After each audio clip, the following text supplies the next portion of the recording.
The talk about make come mufo, boba de mufo. Amindo Achibong Ayo, aka the Prince of Bakassi. But permit me to use English so that others can get to understand what I'm talking about. And what I have to talk about is concerning our unity.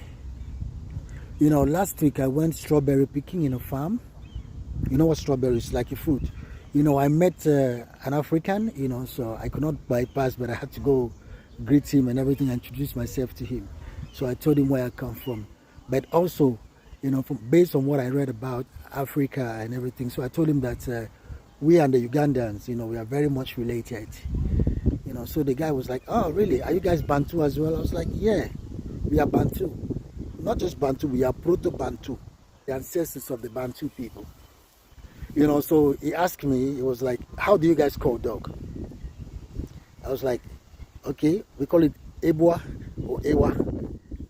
So the guy was like, whoa, that in Buganda, it's a language in Uganda, that they say Embwa. Embwa, that's how they call dog in their language. I was so excited.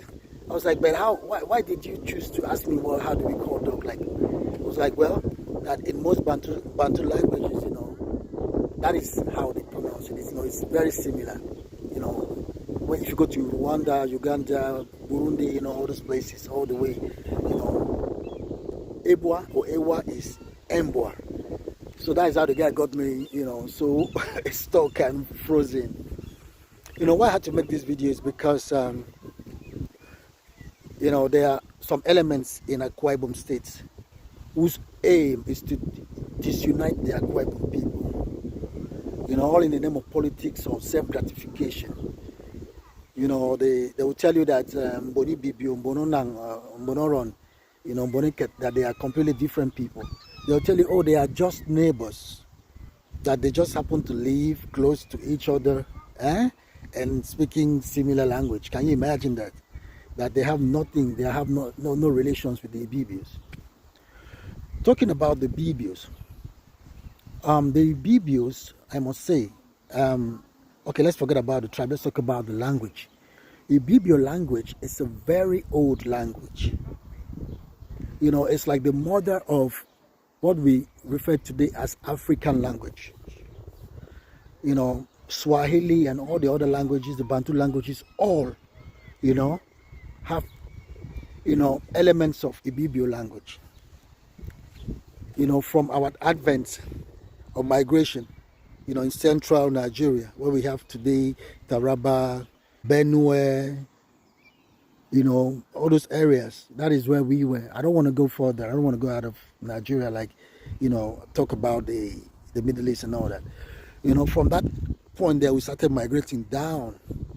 Some decided to follow the Igbo exclave all the way to Arochukwu, and then the others decided to go through the Cameroons, all the way at the bottom of the Mount Cameroon, all the way to Usangele, in the southern part of Cameroon to where we are today. So the both groups happen to have met at some point in what we refer to today as the Promised Land, which is Akwa Ibom State. So we all have same ancestral roots, meaning that we all hail from the same ancestors, the same fathers, the same mothers. And our language that we were speaking is referred to today as Ibibio language. And this was like the dominant language in the Cross River area, all the way from Benue down, to the Calabas. Ibibio was the mother language, the population language, if you allow me to say so. So as we're migrating all the way down to where we are today, that is what our people were speaking. I have a neighbor from Obudu. He was speaking his language. I don't know whatever language it was, but I could see those elements. I could understand most of the thing he was talking about, because that is how we say in the Ibibio language. Same thing applies to my friends from Obubra, Akampa, and there are those elements, meaning that Ibibio language is a very ancient language. It's a very ancient Bantu language. And that is why whenever you speak Ibibio language, the Nigerians, they find it very strange. They're like, Omo una language warrior, they'll be calling all sort of name Chinese language. Because it's a very ancient language, exotic language with every element. It's not like any other two language in Nigeria that we know today. And if you read the Bantu expansion or the Bantu migration, down to the southerly part of Africa, all the way through Central Africa, they travel with this very language, meaning that our own very people were, the pioneers of what we know today as sub-Saharan Africans. Their language has every element of Ibibio language, all the way to Zambia. I remember I went to an event and there was a woman from Zambia. She was talking she was saying something to her daughter. She was telling her daughter to come sit down on the table and eat. And when she said those things, I was like, hey, come on, I know what you're talking about. She was calling Udia, and then they would call Akpokoro, something was Akbakara, so I was able to understand. She told her, come sit down on the table and eat. And she was shocked. So how did you know about this? I told her, well, that is how we say it, exactly the same thing. That tells you that Ibibio language is a very ancient language. Very ancient, all the way, even the Zulus as well are very much related to our people. As they were expanding down to the southern part and central part, all the way to Uganda, Kenya, part of Kenya, they went along with this very old language. And the Ibibios that you see in Akwa Ibom State are a remnant of those ancient people. And that we should be proud of. We are the mothers of the African languages, as they know it today. The white man won't tell you this, but that is how it is, because based on experience, based on fact, based on the fact that it's our language, we can approach it from that particular perspective. And history said it all, that the Bantu expansion started in somewhere between in Nigeria and Cameroon, which means right between where we have the Cross River State today, all the way down. That is how they migrated through the Cameroons across to Gabon, Congo, the Congo, Angola, all the way to Southern Africa. Some started to move a little bit further into Uganda, Rwanda, and most of them they call Udia. When they say Udia, they say Udia. Meaning food. Even the way of counting, the way we count numbers, like Kiet, Ibaita, Inang, Ition, very much similar. So we in particular are, the Proto-Bantus. And from us, the very nations of the African people was born. And when I look at all this and I come back to Akwa Ibom, I start seeing our people discriminating. We are just neighbors, we just happen to live close to each other and, speaking different languages. It's crazy.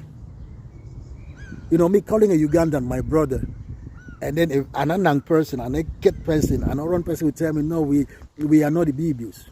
They're looking at it from a very narrow perspective. It could as well be that they don't know history. They don't really know where they come from. If you ask, you keep an Oron man, you keep an Anang man, you keep an Ibibio man, you keep an Eket man, tell them, and then ask them, where do you guys come from? Where do your ancestors tell you that you come from? You will see that the origin is exactly the same. They'll tell you, okay, we came from somewhere in the Middle East, and then from there we migrated, and then, and all that until we found ourselves here. Exactly like the Ibibios. Meaning that we all came from a same ancestral past, same ancestral root. We are all one and the same people. Some of them want to use politics to divide us. You must be wise. You must watch out for this kind of people. We are all one and the same people. Same father, same mother. It's just a matter of distance and space. These are all variants of Ibibio language. What we should be emphasizing on is unity of our people. We are one and the same people. We are no different. We are one and the same people. That you should know. We are one. Akwa Ibom is one. And including the Effiks as well. But because of politics, they want to stand out. They will tell you, oh, we just happen to be neighbors. Can you imagine that? As if they just fell from heaven. The majority of the people, Efik people today, constitute the Ibibios. Never you listen to anybody who wants to come divide us. The Yorubas are uniting under one umbrella. They have different dialects, but they all know themselves as the Yoruba people. We need to stick together. Every other people are sticking together. It's time for us to stick together, because if we fail to stick together, we are going to fail. We are going to lose. We won't exist because nobody's going to recognize us. This is the time for us to stick together and make Ibibio the fourth largest language in Nigeria, the fourth national official language in Nigeria. Otherwise, the Jaws are going to take over us and we will be left behind. I want to thank you guys once again for listening to me. I remain your one and only brother, Akwa Ibomites, the Prince of Bakassi. It's a song.